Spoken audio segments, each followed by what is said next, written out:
A questão é, podemos confiar na Bíblia? Sim, a Bíblia é confiável. Não há nenhum outro livro da antiguidade com autenticidade tão bem comprovada como a Bíblia.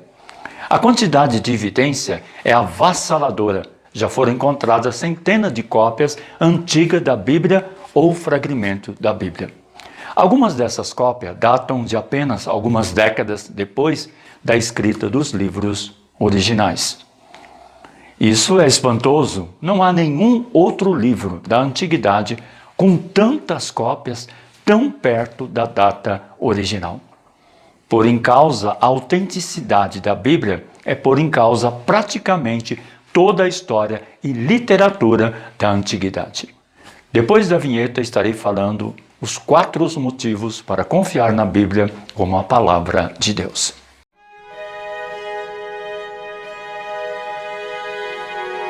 Graça e paz. Eu sou o comentarista Pastor Geraldo. Mas antes de nós entrarmos nesse assunto, dê o seu like, curta e compartilha, inscreva-se em meu canal e não se esqueça de ativar o sino de notificação para não perder nenhum vídeo. A questão é, como você pode confiar na Bíblia? É o que os céticos costumam perguntar. Escritores novos ateus como Richard Duquette regularmente atacam a Bíblia. Neste vídeo, portanto, você conhecerá 4 motivos bem fundamentados para confiar na Bíblia como a palavra de Deus. Como os cristãos podem mostrar que é racional e razoável confiar na Bíblia e levar a sério o que ela diz? Os leigos geralmente não sabem que o trabalho acadêmico escrupuloso realizado pela crítica bíblica moderna, representado pelo trabalho acadêmico escrupuloso de cerca de 300 anos, está entre as maiores realizações intelectuais da raça humana. A Bíblia é, de longe, o livro mais estudado da literatura mundial. Diante de tantas perguntas e ataques, acho que a maioria já fizeram essa pergunta antes. Posso confiar na Bíblia? Ela é realmente verdadeira? E por que responder a esta pergunta é tão importante? É importante porque, se a Bíblia não for verdadeira, então o cristianismo não tem sentido algum. Mas se for verdadeira, temos bons motivos para ler a Bíblia e entendê-la e torná-la parte de nossas vidas e assim saber de onde viemos, qual o sentido da vida e para onde vamos quando morremos. Isso afetará toda a nossa vida, certo? Sim. Vou explicar porque acredito que a Bíblia é 100% de Deus, porque ela ainda é relevante hoje e por quais motivos você ainda pode confiar nela. Portanto, através deste vídeo vamos falar sobre assuntos como o testemunho das profecias cumpridas e de escritores não bíblicos e de provas arqueológicas. Podemos confiar na Bíblia por causa das profecias cumpridas. Sabe, não há outro livro por aí, um livro religioso, com muitas profecias que se não tornaram realidade. Digo apenas no Antigo Testamento há cerca de 300 profecias somente sobre Jesus. Isso mesmo, somente sobre Jesus. Em Isaías capítulo 49, versos 9, Deus disse: vejam, as profecias antigas aconteceram e as novas eu anuncio. Antes de surgirem, eu as declaro a vocês. Então vemos claramente que Deus nos mostra um pouco das profecias e como se ela nos dissesse: ei, eu sei o que o futuro reserva. Eu não sou limitado pelo tempo. Deus nos revela para que estejamos preparados. Eu não vou entrar em todas as profecias, porque seria necessário escrever um livro só com esse tema, mas preciso mencionar algumas para você. Então, vamos começar com a primeira. A profecia bíblica de Ezequiel, capítulo 26, versos 7 até o versos 9, foi escrita entre os anos 587 a 586 a.C. e foi cumprida nos anos 573 a.C. O profeta Ezequiel disse que o reino babilônico de Nabucodonosor destruiria os territórios continentais de Tiro. 4 anos depois, os babilônios começaram um cerco de 13 anos a Tiro e terminou no ano 573 a.C. Alexandre, o Grande, destruiu a parte insular de Tiro em 332 a.C. e na época Ezequiel também profetizou que o material de construção seria jogado no mar, e eles pensaram que ele estava louco. Portanto, Nabucodonosor cumpriu apenas metade das profecias quando ele destruiu a cidade. Mas a profecia inteira se cumpriu quando, muito mais tarde, Alexandre, o Grande, jogou o material de construção no mar, como profetizado.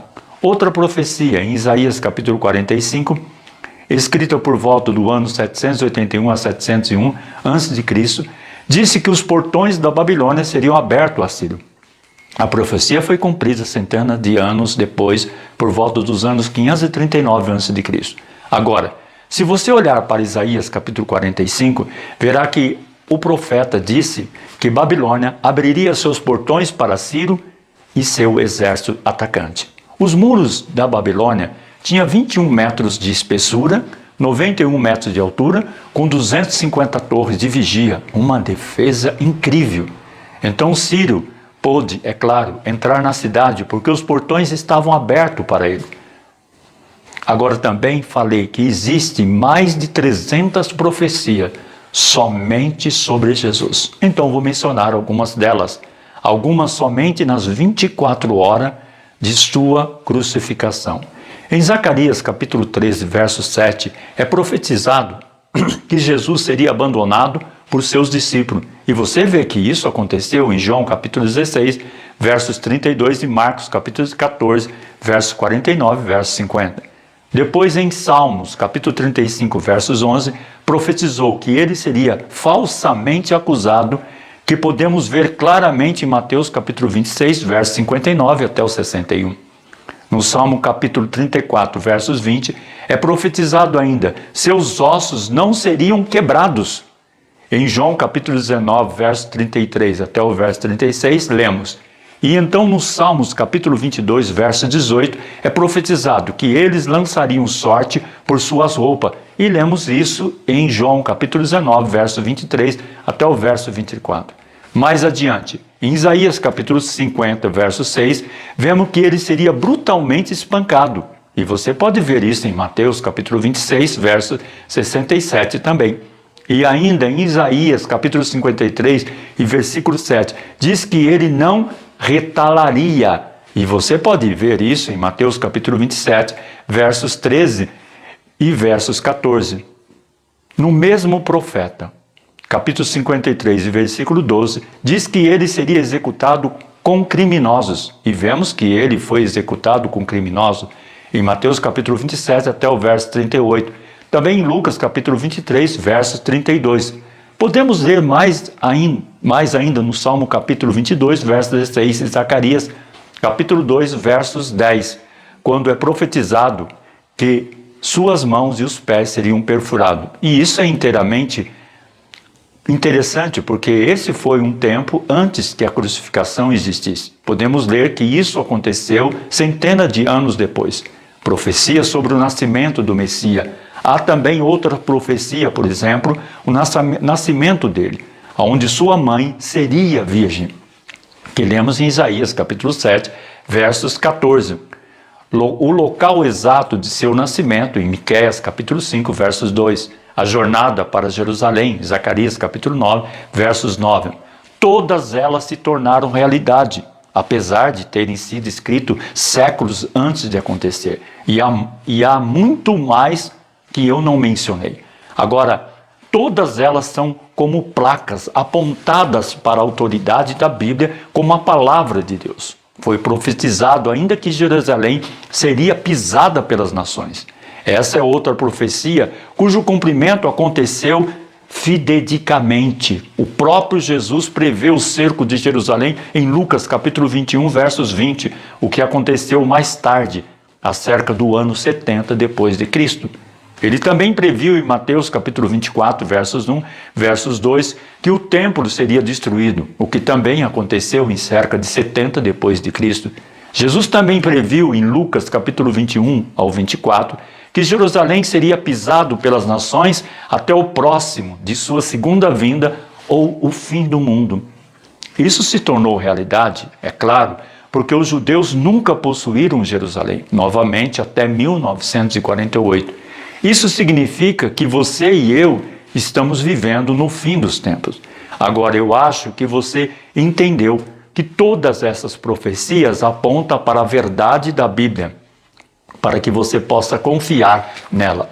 Os manuscritos demonstram, podemos confiar na Bíblia. Vamos falar sobre os manuscritos que comprovam que podemos confiar na Bíblia, pois existem muitas cópias encontradas e juntas elas provam a precisão e a verdade da Bíblia. Temos o texto massorético do século VII, os manuscritos do Mar Morto, encontrado em 1947, datado entre 130 a.C. e 68 d.C. Além desses, a Septuaginta, que é a tradução grega, e existia 800 anos antes do texto massorético. Depois temos a Peshitta, em grego Peshitta, em português, cuja compilação é de cerca de 460 d.C. A tradução copta, a Vulgata, de cerca de 382 d.C., é o Textus Receptus, compilado em século XVI. É muito importante que você saiba que toda a Bíblia, que são todos os livrinhos reunidos, foram reunidos por volta de 70 d.C., pelo Concílio de Jamínia. Entretanto, muitas pessoas dizem que a Bíblia foi criada apenas após 300 ou 400 anos da Era Comum, mas isso é uma mentira. Como mencionei, é importante notar que o cânon foi formado pelo Concílio de Jamínia por volta de 70 d.C., mas todos os livros da Bíblia já existiam antes disso. Como nós sabemos que os livros da Bíblia são confiáveis? Os livros da Bíblia, os evangelhos, os outros livros, viajavam entre as congregações dos crentes. E isso significa que o Novo Testamento foi fechado durante a vida dos apóstolos. Os evangelhos, por exemplo, que são Mateus, Marcos, Lucas e João, já circulavam logo após a ressurreição de Jesus. E outros livros seguiam logo após isso, como Tiago, por volta do ano 48, Atos por volta do ano 62 e assim por diante. Vou rapidamente dar alguns fatos sobre manuscritos que provaram que a Bíblia está correta e que você pode confiar nela. Os pergaminhos do Mar Morto. Vemos aqui os fragmentos no Museu Arqueológico de Amman. Por exemplo, os pergaminhos do Mar Morto foram descobertos em 1947 e provaram a exatidão do texto massorético, em que todos os livros do Antigo Testamento estavam lá e corretos. O único livro que não foi encontrado é o livro de Esther. Isso não quer dizer, porém, que o livro não seja correto. Significa apenas que não foi encontrado entre os manuscritos do Mar Morto. Os manuscritos do Mar Morto tinham entre 130 anos antes de Jesus a cerca de 60 anos depois dele. Dentre eles, todo o livro de Isaías, por exemplo, foi datado ainda mais antigo, cerca de 175 antes de Jesus. Então sabemos que todo o Antigo Testamento já existia no tempo de Jesus. Por exemplo, em Lucas capítulo 24, versos 44, Jesus fala com seus discípulos e menciona os escritos de Moisés, os profetas e os salmos. O historiador Joséfo, que viveu entre 37 e 100 depois de Cristo, também escreveu que todo o Antigo Testamento já existia e é santo. Os textos do Novo Testamento também provam que podemos confiar na Bíblia. Existem cerca de 5.488 textos gregos antigos do Novo Testamento e 50 delas são completos. Além disso, há muitos livros completos da Bíblia. Vemos aqui em destaque o manuscrito de 1 João no texto grego Erasmo. O livro do Apocalipse, por exemplo, tem o menor número de cópias completas. E adivinha quantas são? Não são 5, nem 10, nem 20, nem 30, nem 40, nem 50, mas são 300 cópias. E isso é muito. Além disso, ainda há muitas outras traduções da Bíblia encontradas, além dos textos gregos como sírio, egípcio, arábio, armênio, gótico, etíope e muitos outros. A Vulgata, por exemplo, é a tradução latina do ano 382 de nossa era. E existem 10.000 cópias disponíveis. Isso é muita informação. Também é importante saber que os pais da igreja primitiva citaram muitas escrituras. Eles citaram tanto da Bíblia durante toda a vida deles, que podemos encontrar 2.000 cópias desses textos antigos e todos comprovam a precisão da Bíblia.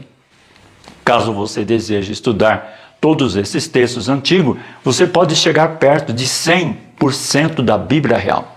Depois, há também o papiro de Chester Beatty, do 3º século depois de Jesus, que contém o Antigo Testamento e a maior parte do Novo Testamento. Existe ainda mais de 20.000 fontes, das quais podemos juntar a Bíblia na sua forma original. E isso agora é importante. Em nenhum lugar uma doutrina fundamental depende de uma passagem que é incerta. Portanto, é importante saber que todas as principais doutrinas fundamentais da Bíblia são totalmente livres de qualquer problema textual. A arqueologia prova que podemos confiar na Bíblia. As provas arqueológicas mostram que a Bíblia é verdadeira e que você pode confiar nela. Existem muitos exemplos de provas arqueológicas que mostram que a Bíblia é verdadeira. Mas não vou falar sobre todas elas, porque seria demais. Então vou mencionar apenas algumas. Por isso, vamos começar com o primeiro, a pedra de Pilatos. Muitas pessoas dizem que Pôncio Pilatos, o cara que deu a decisão sobre a crucificação de Jesus, basicamente nunca existiu. Mas então eles descobriram a pedra de Pilatos em 1961. É um bloco de pedra danificado que menciona Pôncio Pilato, prefeito da província romana da Judéia, de 26 a 36 depois de Cristo. Agora, isso não é impressionante? O rei Belzazar. As inscrições dos reis da Síria, Assíria e Egito e Babilônia confirmam os escritos do Antigo Testamento. Um dos reis mencionado no livro de Daniel é o rei Belzazar, capítulo 5, versos 1. Mas os céticos disseram, bem, não existiu tal rei. E é só há provas de que existiu um rei que se chamava Nabonito naquela época. Todavia, em 1854, foi encontrado um pequeno cilindro que o próprio rei Nabonido tinha escrito. Nós vemos aqui a estela de Nabonito feita em relevo, mostrando, orando a lua, ao sol e a Vênus. Atualmente está no Museu Britânico. Nós vemos também aqui um cilindro com escrita cuneiforme. E ele disse, quanto a mim, Nabonito, rei da Babilônia, guardo-me de pecar contra a sua grande divindade e conceda-me como presente uma vida longa. E quanto a Belzazar, o filho mais velho da minha descendência, estimule referência em seu coração por sua grande divindade e que ele não cometa nenhum erro de legalismo, que ele seja saciado com uma vida de plenitude. Então eles descobriram que Nabonito era, na verdade, o pai de Belzazar. E Belzazar governava como rei quando seu pai, Nabonido, estava fora com seu exército. E é por isso que ele era rei na época. As inscrições de Davi. Algumas pessoas dizem, o Davi da Bíblia nunca existiu, é apenas uma bela história. Mas então, como sempre, em 1993, foi descoberta uma pedra interessante que dizia, um rei de Israel da casa de Davi. Vemos aqui a estela de Teldan. A estela de Teldan é uma estela negra de basalto descoberta em um sítio arqueológico durante escavações ao norte de Israel, em Deutã. Ela encontra-se atualmente aos poderes do Museu de Israel em Jerusalém. E sabemos que a Bíblia fala assim, porque lemos em 1 Reis capítulo 12, verso 19, assim Israel se mantém rebelado contra a casa de Davi até o dia de hoje. Então, novamente, as provas arqueológicas constataram que a Bíblia é confiável. Até as tábuas hitititas comprovaram que podemos confiar na Bíblia. Os hitititas nunca existiram, alegam os céticos. Mas em 1906 foram encontrados 10.000 tabuletas de argila na Turquia. E essas tabuletas documentam a história dos hitititas. Porém, o mais interessante é que aonde eles descobriram essas tabuletas, perceberam que, na verdade, era a capital de toda a nação hititita e se chama Bogaz-Zogoi. Então isso prova a precisão da Bíblia em Josué capítulo 11, versos 3, onde menciona a nação hititita milhares de anos antes de nós a descobrirmos. Portanto, será que podemos realmente confiar na Bíblia? A Bíblia não é apenas um livro comum, é o livro historicamente mais preciso do mundo inteiro. E há muito mais descobertas arqueológicas que possa compartilhar com você. Mas acho que é o suficiente por enquanto. Eu acho que você entendeu.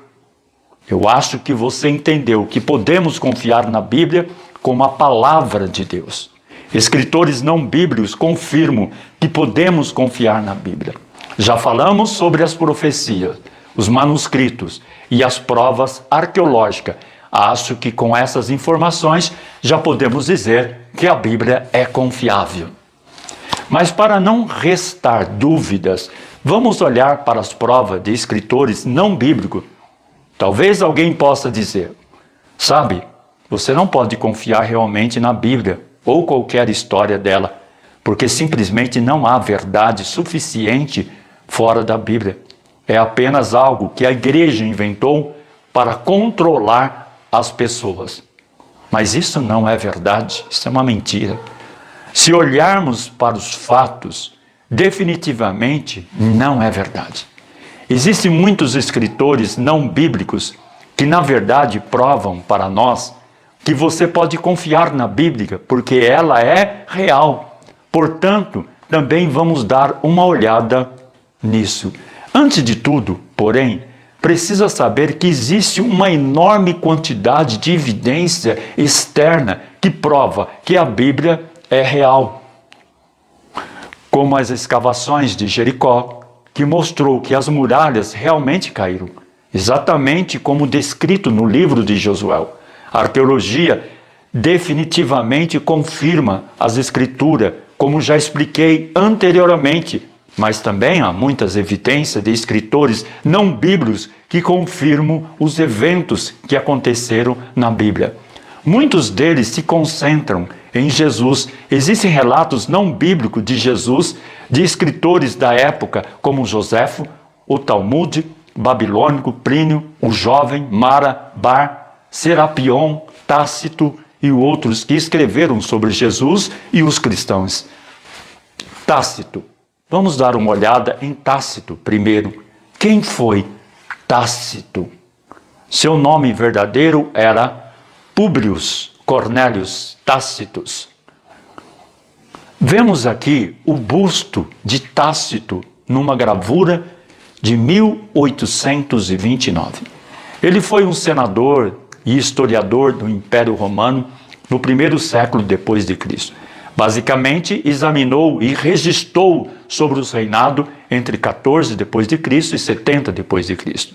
E quando escreveu sobre o imperador Nero, primeiro mencionou a seita cristã e depois disse o seguinte sobre Jesus: Christos, o fundador do nome, foi sentenciado e morto por Pôncio Pilatos, procurador da Judéia, durante o reinado de Tibério. Ele pode ser visto como inimigo de Jesus. Naquele tempo, então ele não tinha motivos para mentir. Por isso, podemos ver claramente que ele confirma a existência de Jesus, seus seguidores, e que ele foi morto por Pôncio Pilatos. Vemos aqui o Talmud babilônico, um dos principais registros que provam que podemos confiar na Bíblia. Se você nunca ouviu falar disso antes, é basicamente uma coleção de escritos judaicos que cobrem a história dos judeus depois do tempo da Bíblia. O Talmud foi redigido pelos mestres tanaítas entre o século I e o século III depois de Cristo, mais ou menos entre os anos 50 e 160 depois de Jesus. O Talmud diz: "E ele, quem? Jesus, vai ser apedrejado por causa da sua feitiçaria." E isso é interessante porque não apenas prova que Jesus existiu, mas também que ele tinha poderes sobrenaturais. É claro que ele não queria admitir que vinha de Deus. Então, é claro que eles não queriam admitir que vinham de Deus. Então, eles disseram que vinham da feitiçaria ou do mal. Vemos aqui o busto romano, dito como de Flávio Josefo e Yosef ben Matitiyahu. Josefo, o historiador mais importante do primeiro século, comprova confiança total na Bíblia Sagrada. Quem era Josefo? Originalmente chamado pelo nome hebraico Yosef ben Matitiyahu. Seu nome romano foi Flávio Josefo. Ele nasceu em Jerusalém. Era um estudioso, historiador judeu com cidadania romana. Também viveu no século I depois de Cristo. Dentre os seus muitos importantes registros históricos, vamos destacar este. Nesta época havia um homem sábio que se chamava Jesus, Yeshua. A sua conduta foi boa e ele foi conhecido por ser virtuoso. E muitas pessoas dentre os judeus e outras nações se tornaram seus discípulos. Pilato o condenou a ser crucificado e morrer. Agora ouça o que ele diz a seguir. E aqueles que se tornaram seus discípulos não abandonaram seus discipulados. Relataram que ele apareceu após a sua crucificação e que ele estava vivo. Logo, talvez ele fosse o Messias, a respeito de quem os profetas relataram maravilhas. Isso é incrível, não é? Vem de um escritor judeu, um não cristão, em tradução para o árabe. Ele não tinha motivos para mentir, pois não tinha motivo para confirmar alguns ensinamentos cristãos. Dentre suas principais obras, destaca-se a famosa história dos hebreus. Vejamos o próximo, Marabar, Serapion. Então ele escreveu uma carta para o filho, também chamado Serapion. E ele escreveu sobre o tratamento injusto de 3 homens sábios: o assassinato de Sócrates, o incêndio de Pitágoras e a execução do rei sábio dos judeus, o qual é Jesus. Plínio, o jovem, era o governador romano da Bitínia e a de Ponto. Ele escreveu uma carta ao imperador Trajano por volta de 112 depois de Cristo, perguntando como ele deveria lidar com os cristãos. E em sua carta ele também escreveu como os cristãos cantam responsavelmente hinos a Jesus como um Deus. Isso nos mostra claramente que os primeiros cristãos claramente consideravam Jesus como Deus. Também existem outras fontes externas que você pode ler, como Lucian, Suetônio, mas os escritores não bíblicos que escreveram sobre os eventos da Bíblia confirmam claramente o seguinte: Jesus era um homem de boa índole e virtuoso. Ele era considerado como sendo o Messias, um Deus. O Messias e um Deus. Seus discípulos afirmavam que ele havia ressuscitado do túmulo. Ele era um homem com poderes sobrenaturais. Ele foi um professor que acumulou muitos seguidores. Esses são os fatos. A Bíblia não só é confiável, mas é mais confiável do que qualquer outros escritos comparáveis. Não há nenhum outro livro da antiguidade com autenticidade tão bem comprovada como a Bíblia. A quantidade de evidência é avassaladora. Temos várias fontes fora da Bíblia que nos mostram claramente que Jesus não é algum tipo de mito ou alguém que é apenas criado pela igreja para controlar as pessoas. Os eventos acerca de Jesus são verdadeiros. Ele morreu na cruz cerca de 2000 anos por seus pecados e pelos meus. Ele ressuscitou dos mortos, do túmulo, e ele vai voltar. Você está pronto para a volta de Jesus? Deixe as suas opiniões nos comentários e que Deus abençoe vocês e as suas famílias. E até o próximo vídeo. E fiquem na santa paz de nosso Senhor e Salvador Jesus Cristo.